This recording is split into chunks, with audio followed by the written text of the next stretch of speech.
Greetings my dear students, welcome to another video lesson episode for Research 3. Today, you will be learning about the difference between quantitative and qualitative, and it is expected that after you watch this video lesson episode, you can answer the activities found in your module. So, you may get your module now as we discuss and cover the second topic for quarter 1. But before we proceed on the topic, let's have some recap of the previous lesson. What was discussed in your last module? Yes, that is correct. We tackled about the nature and functions of research. Now, in the previous module, you learned about the meaning of research as well as its ultimate goal, right? You were able also to distinguish basic from applied researches.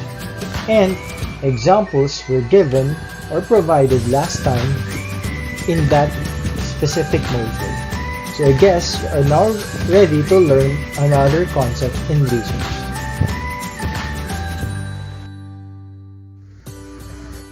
For your weekly home learning plan for this week, take note of these learning activities. Of course, you need to spend time in reading the lessons carefully. Familiarize yourself with the terms presented in the module. Read as much as possible the introductory discussion about the topic, including the big ideas found in your module. Answer all the activities specified in the module. You can also take down and summarize important concepts if you have your notebook with you, and also answer the written test at the end of the module. I have provided also some reinforcement that you can explore in your module. Say for instance, you can visit a site there, okay, as stated in this weekly plan. You can visit website as your web resource. You can also watch video lesson in YouTube with this specific link. Okay, this will somewhat reinforce your learning after we discuss this topic. So for this module number 2, comparing qualitative from quantitative research, our targets are: number 1, for you to differentiate quantitative and qualitative research, and last, to provide examples of research in areas of interest.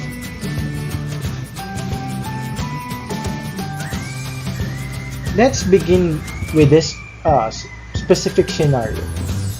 Inside the classroom, the teacher made a remark. You got 75 passing mark.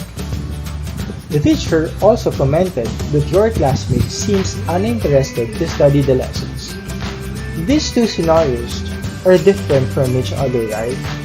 Because the first one presents something that is specific or more specific, because we have here that 75 passing mark. In contrast to that, we have another statement stating that your classmate is somewhat uninterested. So these two statements differ from each other. These two different observations describes her remark. The 75 passing mark and your classmates seem uninterested to study. Now, the two are examples of quantitative and qualitative observations.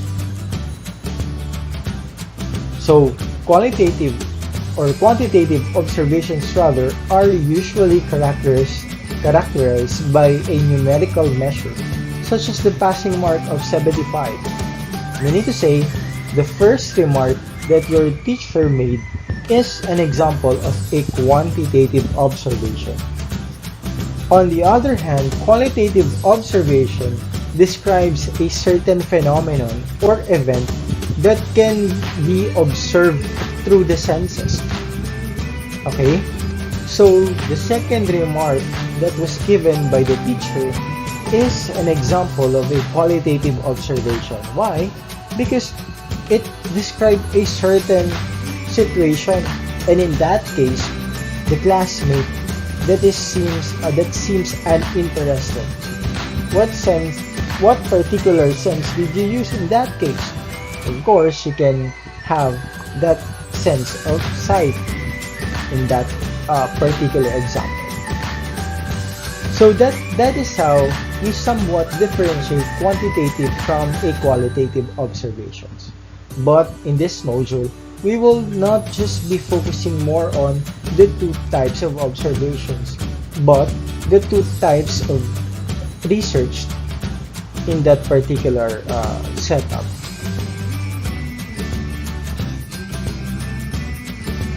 So, the first activity that you will accomplish in your module is entitled, "What have I learned so far?" So basically, there are two questions that you can see there. The first question states that, what is the difference between qualitative and quantitative observations? So the previous slide somewhat discussed and cover the difference between the two.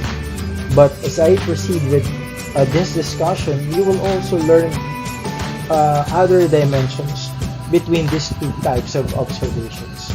But as early as now, you can define them now. Another is, you need to list down at least 5 examples for each type of observations. So meaning to say, you will give 10 different examples. Okay?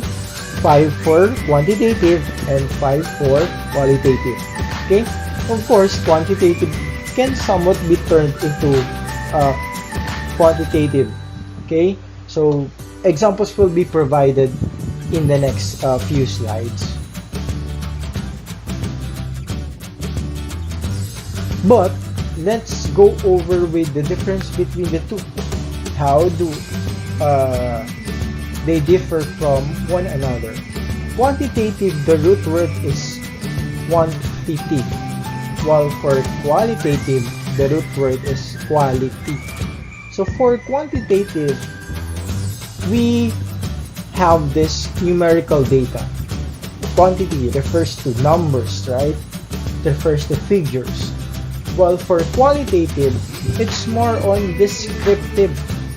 For example, what is the quality of this object? So, how do we respond on that? We try to give more on descriptions, okay? But this descriptive data should be based on observations. As said in the previous slide, it involves the use of 5 senses. Specifically, the sense of seeing, feel, taste, hear, and smell. For quantitative, if the qualitative involves 5 senses, for quantitative, it involves the discrete, or it's a discrete, meaning to say, when we speak of discrete, it is something that it can be counted or can be quantified. Okay? And lastly, quantitative is also continuous. Okay? So it involves certain measurement. Actually, discrete and continuous are different, because when we speak of discrete, we have this exact. Like for example, how many tables are there? Okay, we can point it out that we have, let's say, 6 tables, but you cannot say that you have 6.4 tables. Okay, so that 6 is a discrete way of counting that table. On the other hand, continuous is something that is, let's say, height. Okay, height, we have 5'5", for example. Okay, or the measure of a certain object, we have, let's say, 6.7 centimeter. So that is continuous. Okay, anyway, when we try to generalize quantitative observations, just take note that it involves numbers, be it discrete or be it continuous. Now, as for the examples for quantitative and qualitative observations, kindly take note of this, okay? So we have 4 examples here, and then another 4 examples for qualitative. But take note, okay, for quantitative, what we can observe here ay yung mga numbers or figures nila, right? For example, we have 20% of survey respondents. Here, we have 500 respondents. Here, we have 50% of people. Here, we have this 3.5 out of 5. So, again, quantitative refers to how we quantify, okay, our observations. It refers to giving more on figures and numbers. Well, for qualitative, again, it provides descriptions with the use of samples. Okay? So, for example, I bought the ice cream because I saw it when I was in the checkout line. I wanted to treat myself. Okay? So, it is very explicitly stated here that, okay, ano yung ginamit na sense? Yung sense of sight. Kasi nakita niya. Okay? So, also in these examples provided more on lots of toppings, okay? So, yun yung pagkakaiba ng dalawa. Quantity refers to numbers, quality more on descriptions or words.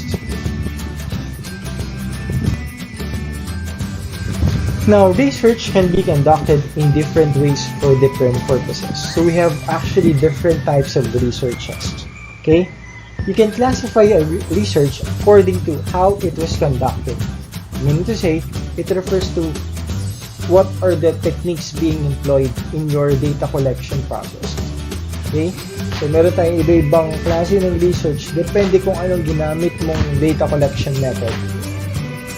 Meron din tayong type of researches wherein they try to vary depending on your purpose for use of research.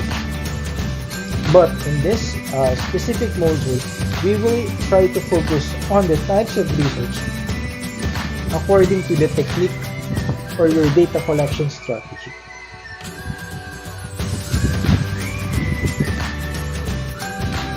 Now, every researcher needs data for his or her research, right? Okay, let's try to accept that because gumagawa ka ng research para may patunayan kang something. And paano ka makakapatunay or paano mapapatunayan yung isang bagay? You need this certain data. Now, since research is a systematic, a researcher employs one or more techniques to gather the said data, right? Okay? So, marami kang pwedeng gawin ng mga techniques in order to arrive at a certain conclusion or generalization. But for the technique we're referring in this instance, we have these 2 broad categories for them. We have what we call quantitative method and another is qualitative method. Okay? So, again, we will go back to the word quantitative and qualitative method. So, how do we distinguish quantitative from qualitative methods? So, quantitative technique, again, the root word is quantity, collect data in the form of numbers. So, you will try to collect data and the data that you will collect are those in the form of numbers. Some examples of quantitative data are height, weight, age, monthly salary, monthly income, annual income, your grades in your different subjects. These are quantitative data because we have these figures or numbers. But for qualitative techniques, from the root word quality again, we collect data in the form of words or statements, right? So again, babalik tayo dun. More on words, more on descriptions.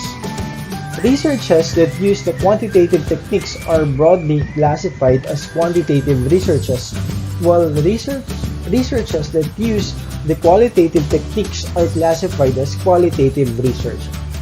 Okay? So again, kapag gumamit ka ng quantitative technique, babagsak siya sa quantitative research.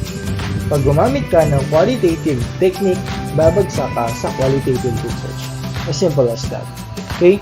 So we will try to expound more on this as we proceed to the next slide. So here are the characteristics of qualitative and quantitative researches. Okay? So we'll try to distinguish paano ba nagkakaiba yung dalawang ito. Okay? So we have different aspects for them. Qualitative is subjective. Quantitative is objective. Okay? Bakit ba ganito? As I have said, quantitative, we deal more on numbers. Okay? Kapag meron kang mga numbers, exact figures, you can be objective, right?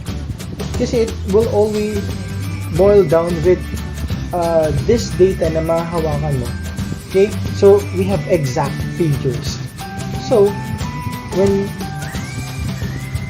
we can have that exact figures, we try to be more objective in that case.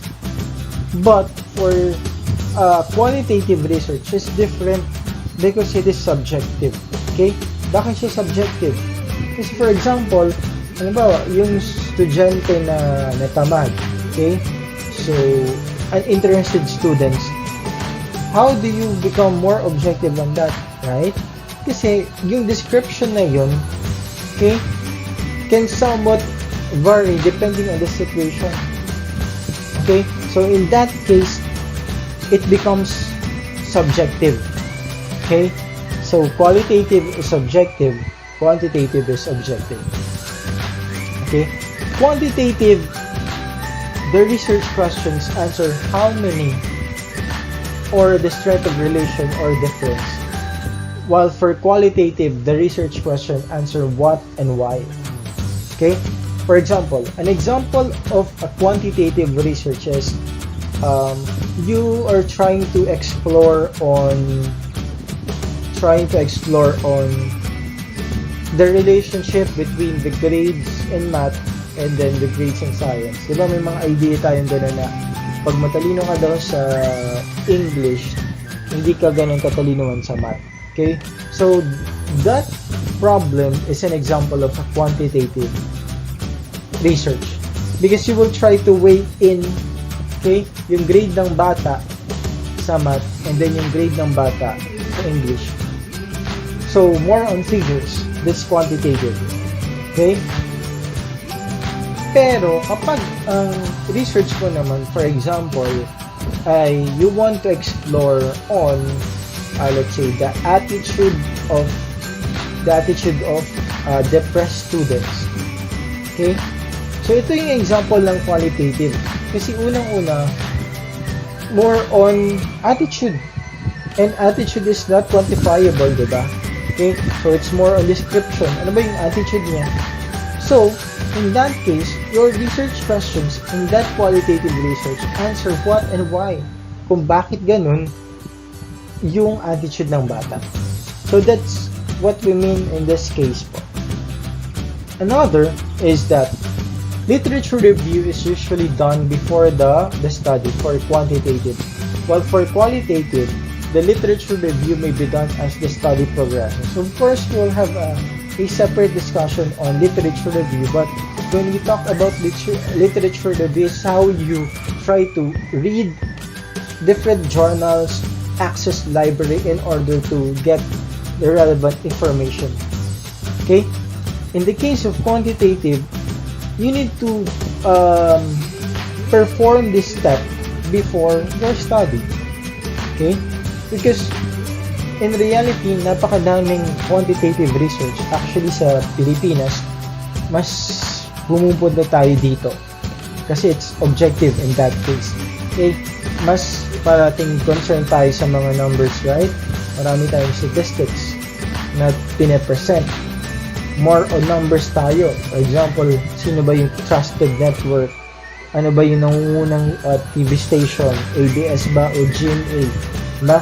So, meron tayong mga ratings in that case. In terms of survey, SWS, concern tayo sa satisfaction rating. So, therefore, maraming literature review. Okay? and it should be done before the study kasi nga readily available na siya.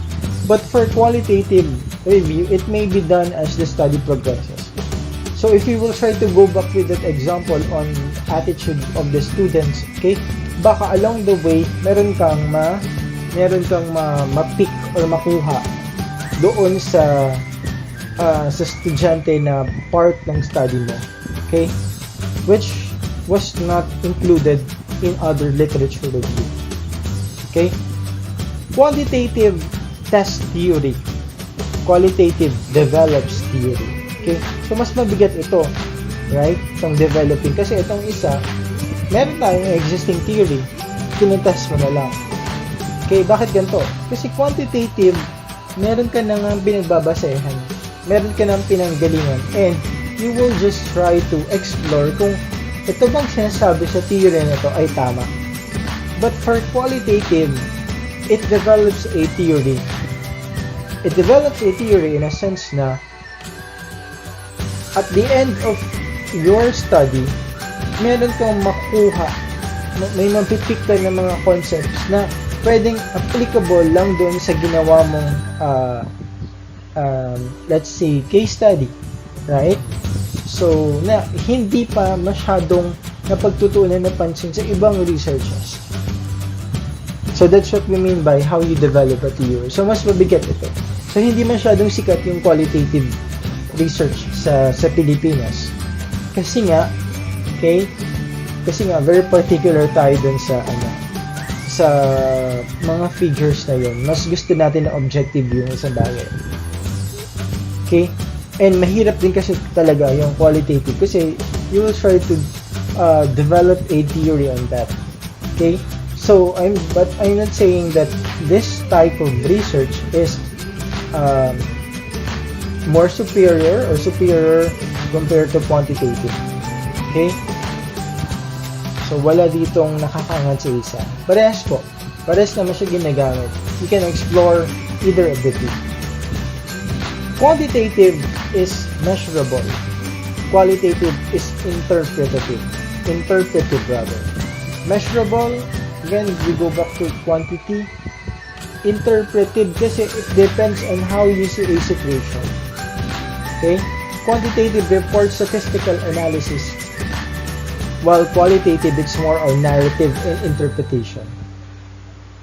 For quantitative, researcher is separate, while for qualitative, researcher is part of the process. So part siya ng process sa qualitative kasi nga, for example, ikaw, okay, kailangan mong malaman kung ano yung nangyayari sa situation.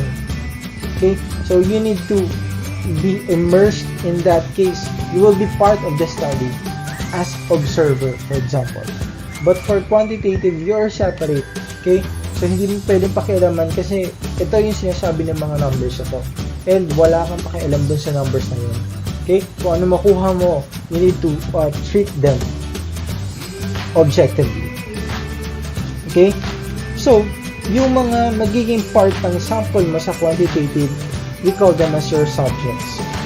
Halimbawa, nag-survey ka, inalam mo yung mga academic standing nila, these students are your subjects. But for qualitative, we call them as participants. Okay? Participants because they mas intimate yung treatment natin. Okay? Quantitative is context-free, while qualitative is context-dependent. Kasi nga, nakadepende siya sa kung anong situated yung mga participants mo.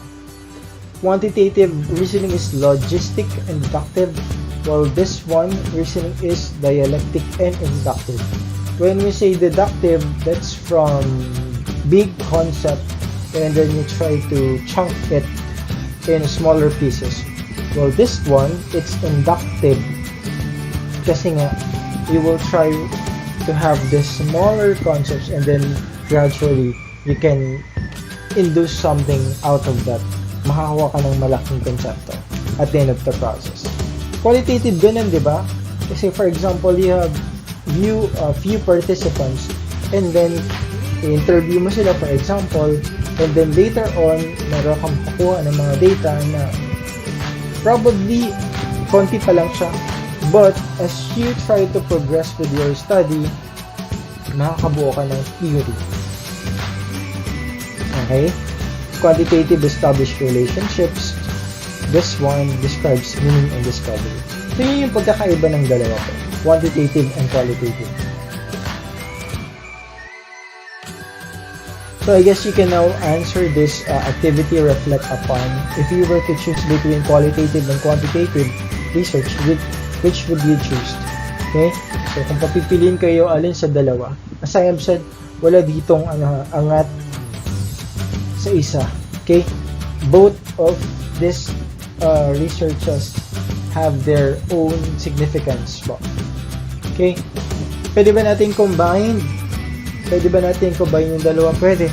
We have what we call mixed method, where aim is try to combine the use of the two. But that's not part of this discussion.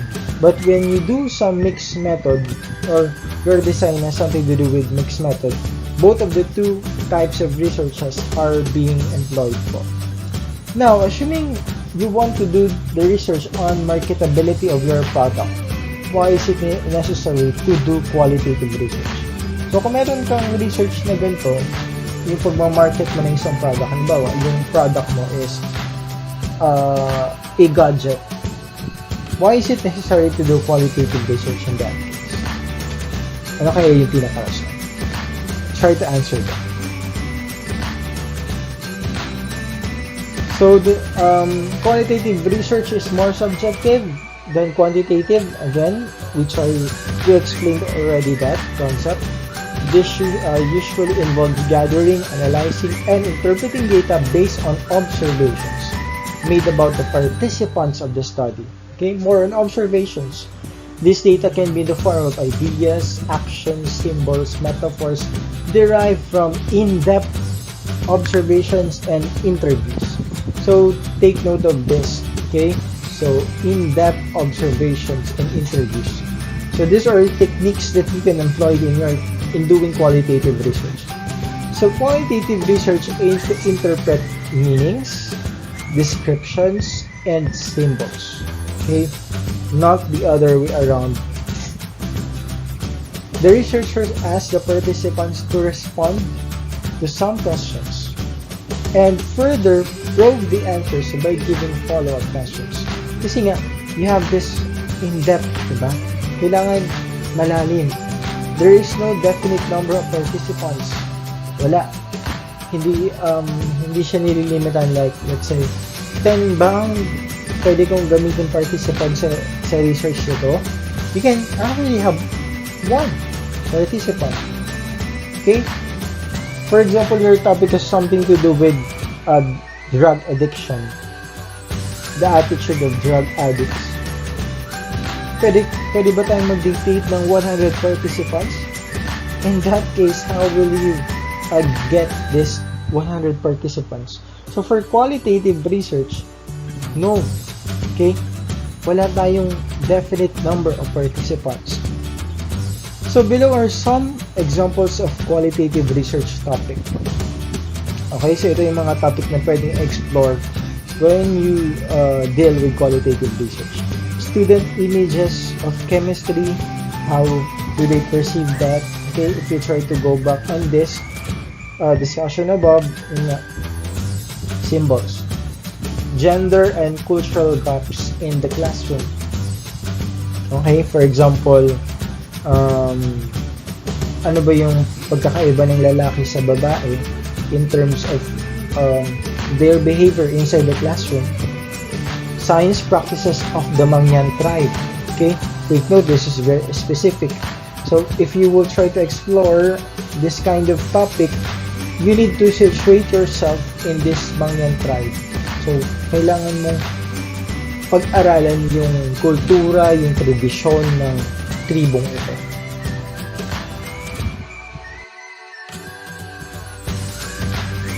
Okay, so looking at these examples, you may infer that the data that can be gathered will not be numerical but symbols and verbal descriptions. So more on symbols and verbal descriptions. Okay, so yun na yung sinasabi natin kanina. So you can do some interviewing and observation po.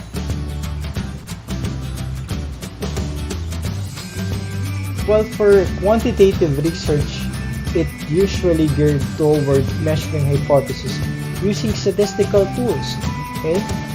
Because you have these figures, you have statistics or numbers. It's more objective than qualitative as mentioned. The methods are also predetermined and structured. Meaning to say, meron ka ng possible na technique na gamitin dito kasi nga, meron ka ng prior na literature na nahanap. Good statistical techniques are important in deciding possible outcomes for the success. Take note, you use specific treatments on this, statistical treatments. For example, descriptive or inferential statistics. Pwedeng gumamit ng mga averaging, diba? Mean, median, mode, okay?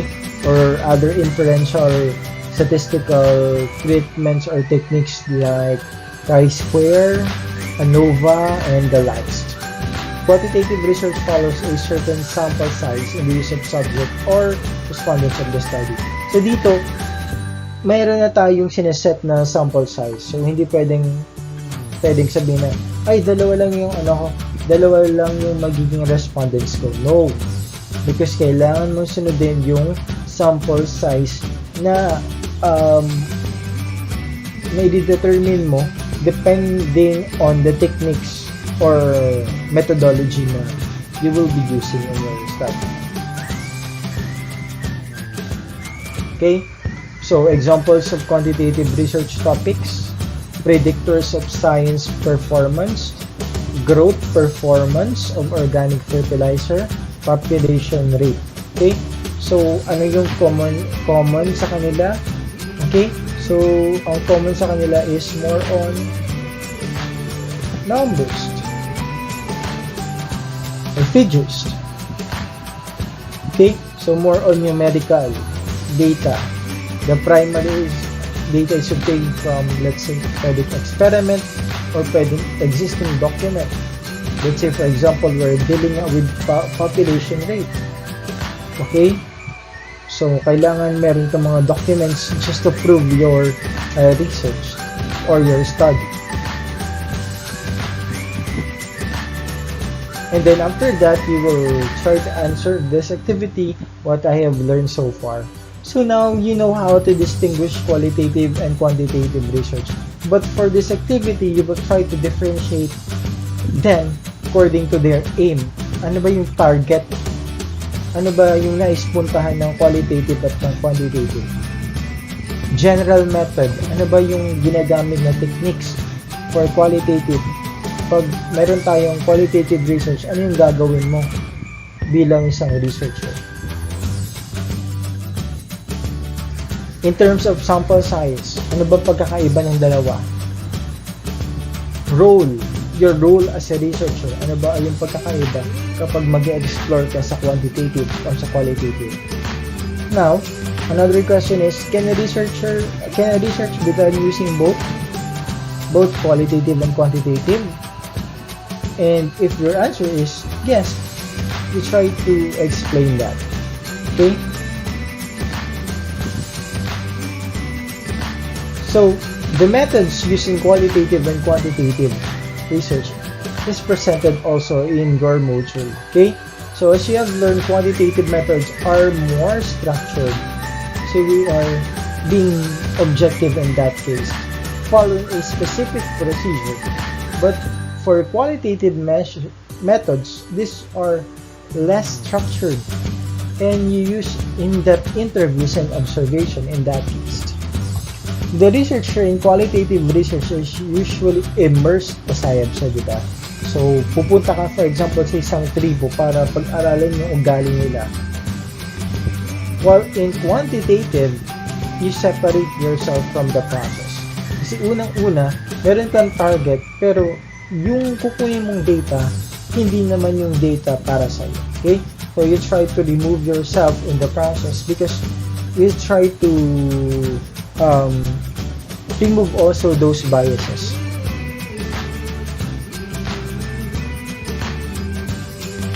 Okay? So, ito yung pagkakaiba ng quantitative sa qualitative in terms of methods. Okay? So for qualitative, let's discuss more on narrative siya. Dito naman, precisely describing the procedure. Objective, this one is subjective. So narrative descriptions, more on numerical scores itong isa. Ito naman, expert informant samples. Ito naman, random sampling.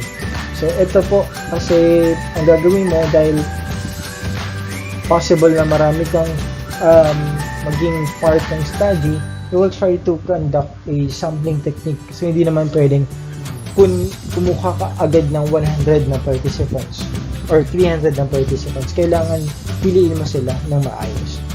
Well, this one, it's more on expert informant sample. So therefore, you will seek advice or consult to an expert na kung ito bang sample or your informant here will be those informant na talagang dapat kasali sa yung study. Okay? So, it's more quantitative methodology. It's more on statistical summary of the results. Ito naman, narrative summary. Ito, willingness to manipulate aspects or situations, conditions, and study complex phenomena. Ito naman, unwillingness to tamper with natural occurrence. Okay? So, dito, kasi somewhat, diba? Okay? So, you try to study a certain complex phenomena. Okay? And then along the way, these certain aspects can be manipulated naman. Okay? Kasi you will try to prove whether, ito na, okay, initially, meron kang perceived idea or perceived explanation at the back of your mind kung saan papunta yung research mo. Okay? But this one, dahil more on narrative na tayo, more on being in the actual scenario, it's unwillingness to tamper with natural occurring phenomena. So you will report it as is. Okay? So that is table 2.2 presented in the last slide. One of the significant differences in quantitative and qualitative methods is the use of language. Note that the data that you can collect through quantitative methods are numerical scores, while qualitative method involves verbal and narrative descriptions. So that means that the manner of writing and presenting data in quantitative and qualitative methods is different, right? So magkaiba. Kasi magkaiba din yung target nila. Likewise, the variable studied in quantitative method can be manipulated or experimented depending on your problem, as I have said. But in qualitative methods, the subjects cannot be manipulated because those subjects that are part of your study is your study itself. Sila yung kasali sa study. Okay? Sila yung study mo mismo. So, hindi mo pwedeng pakialaman yung bagay na yun. Okay? You cannot manipulate them. So, therefore, after that, you can answer this another activity entitled What I Have Learned So Far. Major differences lang ng dalawa, qualitative and quantitative. And then, can you really not use statistics and qualitative research? As I have said, diba? Okay? Pwede bang gumamit ng statistics when you try to explore qualitative? Kasi when we speak of statistics, these are more on numbers, figures. But can we use them in qualitative research? We try to explain it. If you want to study the attitudes of grade 10 students toward technical skills, what method will you use? Qualitative or quantitative? Why? Again, attitudes of grade 10 students towards technical skill. Pipili ka lang and then ipaliwanag mo kung bakit yun yung pinili mo. So that's it. So we have learned that there are two major groups of research, qualitative and quantitative. And we try to distinguish the two. One is objective, the other is subjective. One is numerical, the other is more on narratives and descriptions. Okay? One is for testing a theory, and the other is developing a theory. One is structured, and the other is less structured. Okay? So, yun yung pagkakaiba ng dalawa. I hope you now know at this point the difference between qualitative and quantitative research. So, for your test, you need to answer 5 questions, 5 multiple choice tests, and write your corresponding answer, okay, on that part. Which of the following describes the purpose of qualitative research? Okay, so you have 4 options. I'll give you a few minutes to answer this. Which of the following is the characteristics of qualitative research? Okay, qualitative. Alin dyan yung characteristic ng qualitative?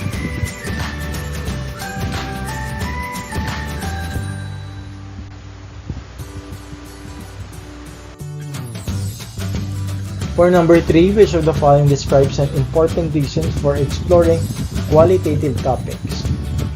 Okay, so alin dyan yung reason kung bakit tayo nag-explore ng topics ito? Number 4, which of the following describes the discipline inquiry of qualitative research? Okay, bakit tinatawag na discipline inquiry yung qualitative research?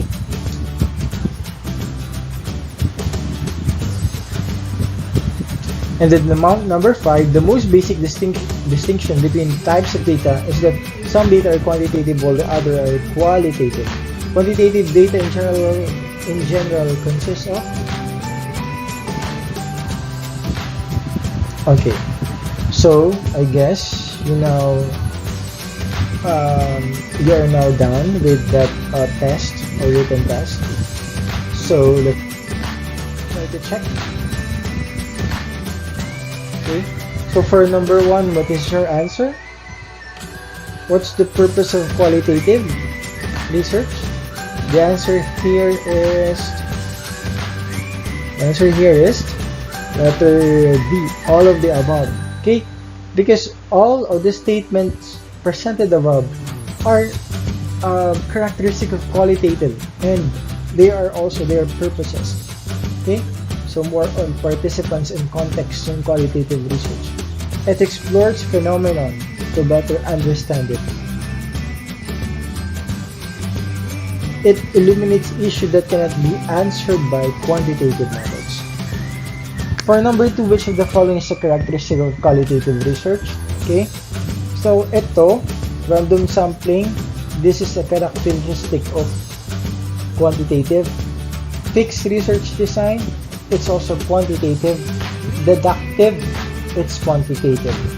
Kasi yung qualitative, it's more of inductive, right? So the answer is letter A. It's more on discipline inquiry. You try to question what is happening in that particular setting. For number 3, which of the following describes an important reason for exploring qualitative? Bakit tayo gumagawa ng qualitative topics? Okay, the answer here is letter B, all of the above. Ito, tama to because, yun nga, depending on the particular setup, contextually relevant to the situation. Okay, provide insight into situations for us to understand certain things, and then meanings of activities and practices across the board. Okay, number 4, which of the following describe the discipline inquiry of qualitative? So as mentioned, ito yung characteristic ng qualitative research. It's a discipline inquiry. Bakit siya discipline inquiry? Okay, because letter D. Okay, so depende siya sa participants. And then we try to employ rigorous also data collection. Actually, kailangan mo talagang hindi basta-basta. Okay, and then you try to investigate what is happening in that situations. Number 5, the most basic distinction between the types of data sa quantitative data in general consists of, alin dito? Okay, So letter A, more on numbers. So I hope you got all the correct answers and you learned something from this discussion. So thank you so much for your time. Again, if you have questions, you can try to key in and type that in the YouTube comment section. Okay, I want also you to comment your name and section below po, so that I can monitor it. Okay, so that's it. That's the discussion between quantitative and qualitative. Okay, I hope you learned something from our discussion. Till next time, bye-bye.